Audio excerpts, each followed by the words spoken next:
Hey YouTube, it's Marquita and Riley. Say hi YouTube. Riley is semi-awake. We just got finished eating not too long ago.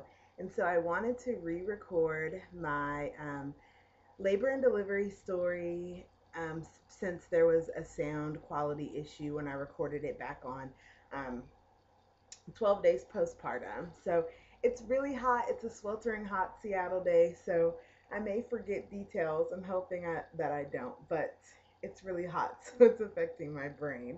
Um, so Riley Sophia was born June 25th at 9:59 a.m. via repeat C-section.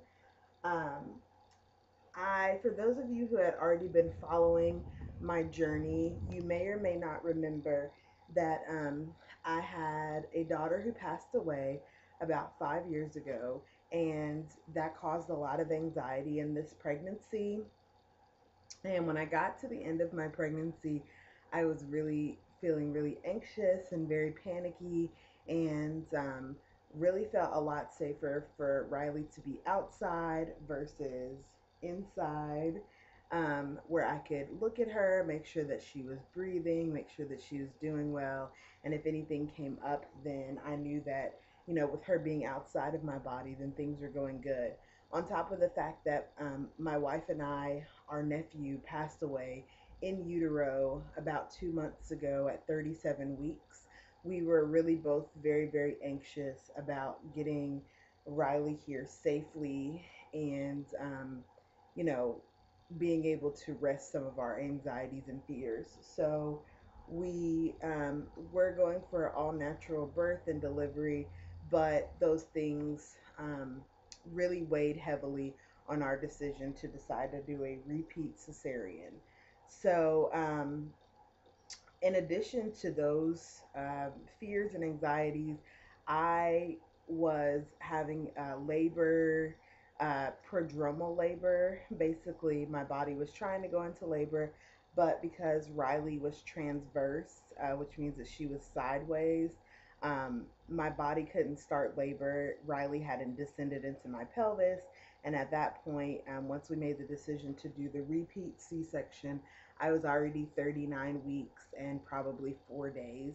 And so by that point, babies are definitely supposed to have been in the pelvis, and most babies are born by that point. So we took that into consideration as well. Um, so those are the things, the factors that weighed into us having a repeat cesarean.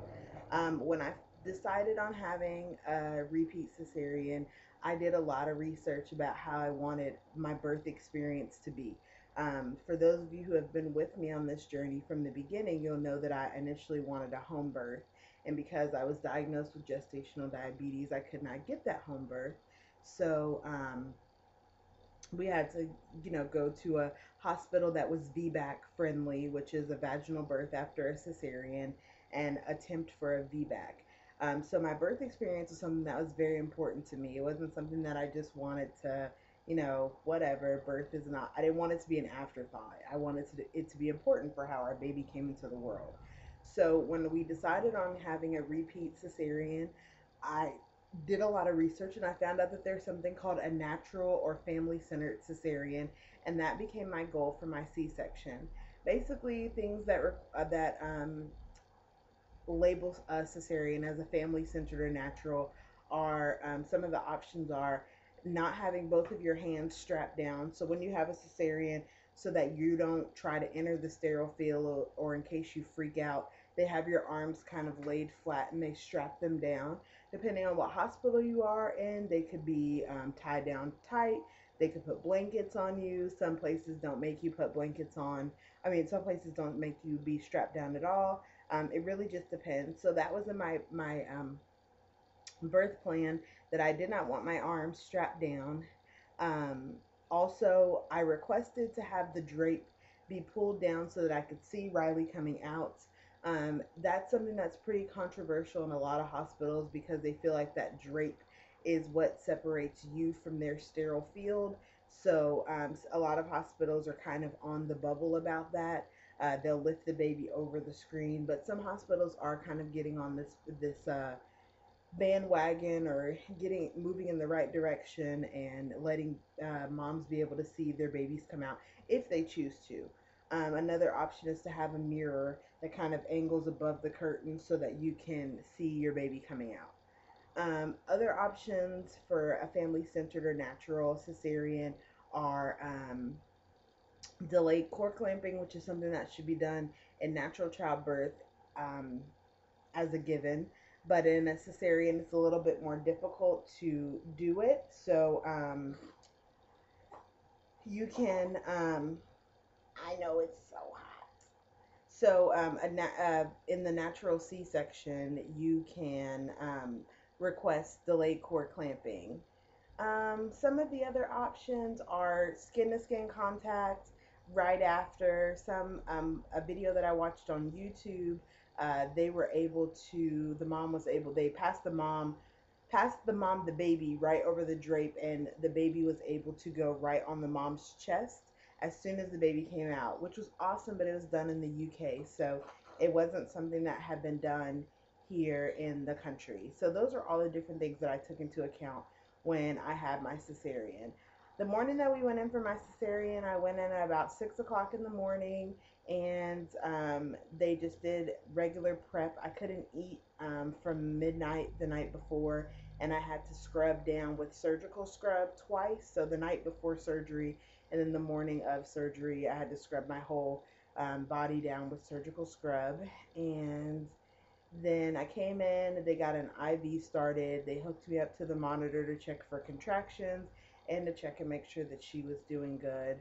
And I was having some contractions, but still the baby hadn't dropped into my pelvis, so those contractions hadn't done anything to help me progress.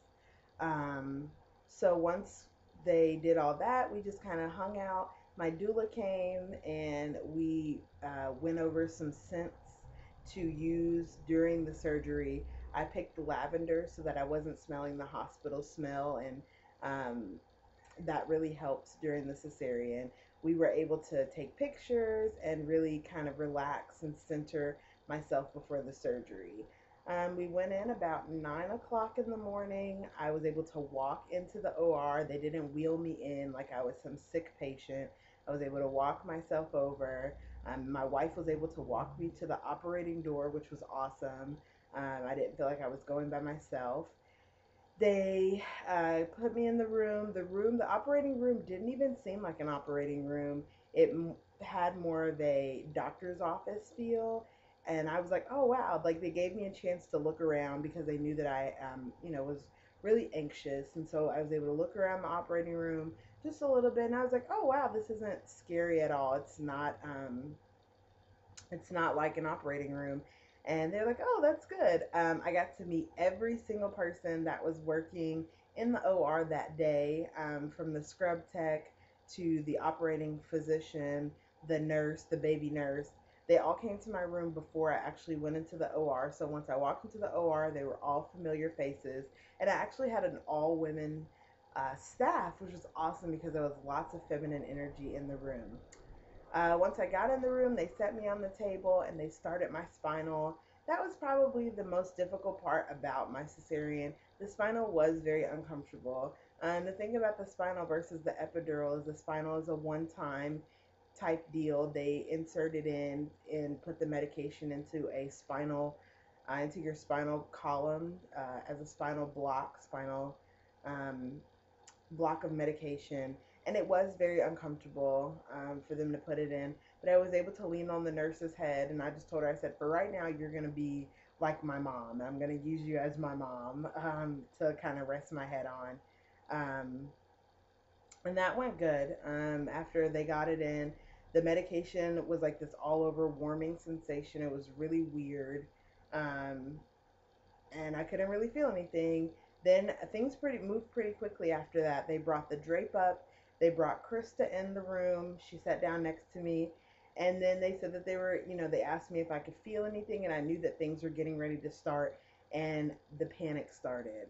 I had a small panic attack on the table. mainly because of the surgery aspect in itself. It's major surgery, but also because I couldn't breathe. Sometimes the medication travels further up than just your rib cage. It kind of travels up to your lungs, and since it numbs everything, it makes you think that you can't breathe. But the anesthesiologist was great at reminding me that I could breathe and just like make a conscious effort to try to breathe in, breathe out, and everything would be fine. I had a little bit of an issue with my blood pressure stabilizing, so she gave me a little bit of medication for that during the surgery. And probably within 20 or so minutes, I heard the cord was wrapped once, so that made me actually feel better. And that comes out weird, but I'll explain it. Is that Riley had the cord wrapped around her neck one time, which is probably a huge factor as to why she didn't descend into the birth canal. Even if we didn't choose to do a repeat cesarean, I might have ended up having to be forced into the decision anyway because she had the cord wrapped, and that's probably why she wasn't descending. So as a mother, it made me feel better in my ability for my body to know that, this wasn't something, my body wasn't broken. It just happened to be a fluke, and that there was a cord wrapped around the baby's neck. They unwrapped the cord, and I heard her scream loud, which was amazing because when my daughter was born via C-section, I passed out during that cesarean, and the one and only cry that she ever had, I didn't hear it. So to be able to hear my baby scream and be able to look directly over at the baby table, which was it was catty corner. I didn't even have to turn my whole head. I could just look right in that direction, and there she was on the table. They did a quick APGAR score to see, APGAR score checks for breathing, color, muscle tone, all those things. And then they brought her right over to me, put her skin to skin, and we got to spend, myself and Krista got to spend the rest of the surgery just cuddling our sweet baby and talking to her, with our birth mix playing in the background. They let us bring a CD in, and I brought a mix of Krista and I's wedding song and other songs that were pretty significant to us during our relationship. And then Riley has some songs that I used to sing to her when I was pregnant. So it was great. There was periods of time where I can kind of remember just laying there with her, and songs that are important to us playing in the background. And it was awesome. They were able to, going back a little bit, they weren't able to delay cord clamping for the 3 minutes that's recommended, but they were able to milk her cord, which is basically they just helped that extra blood that was in the cord go right into her body before they clamped her.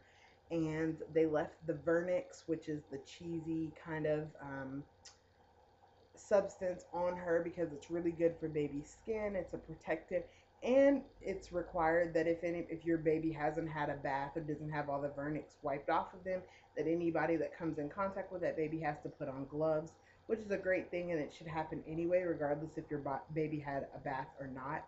So all of our wishes were granted in my cesarean, which was great.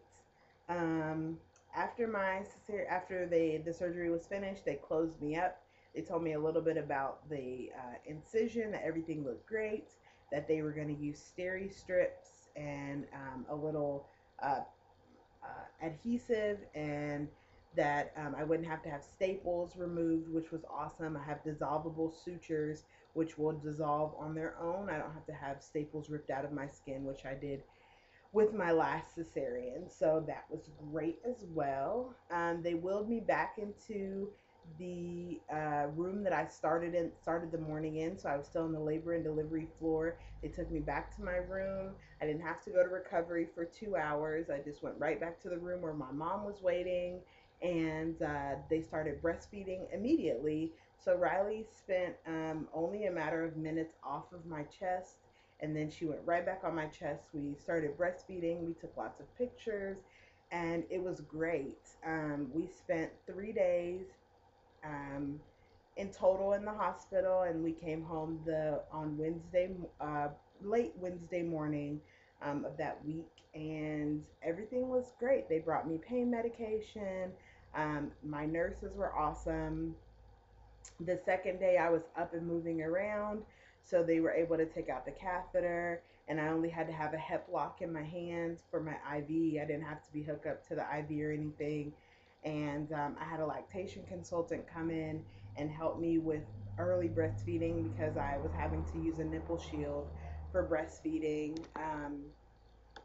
But it was great. I am so pleased with my C-section and how it went. My recovery has been going awesome, and I'm going to talk more about that in my mommy vlog for this week. But things have been going great, and I'm really quite pleased with my decision to have a repeat cesarean. So that is my birth story. It's short and sweet and to the point. It's a C-section. It can't be too in depth. But I'm overall happy that I still, regardless of the fact that I had to have a C-section or I chose to have a C-section, I was able to still have a birth plan that my health providers embraced and let me have all of my decisions that I wanted, and that was awesome. I got to play an active part in my daughter coming into the world, and I got to hold her as soon as she came out, and it made all the difference. I don't regret my birth decision, and I'm so happy with it. So I'm going to insert pictures from the actual cesarean and from the first couple hours of Riley's life. But Riley is actually 17 days today, so she's a little bit bigger than last week. I'm going to do a baby vlog in a couple days, but I wanted to show you guys her.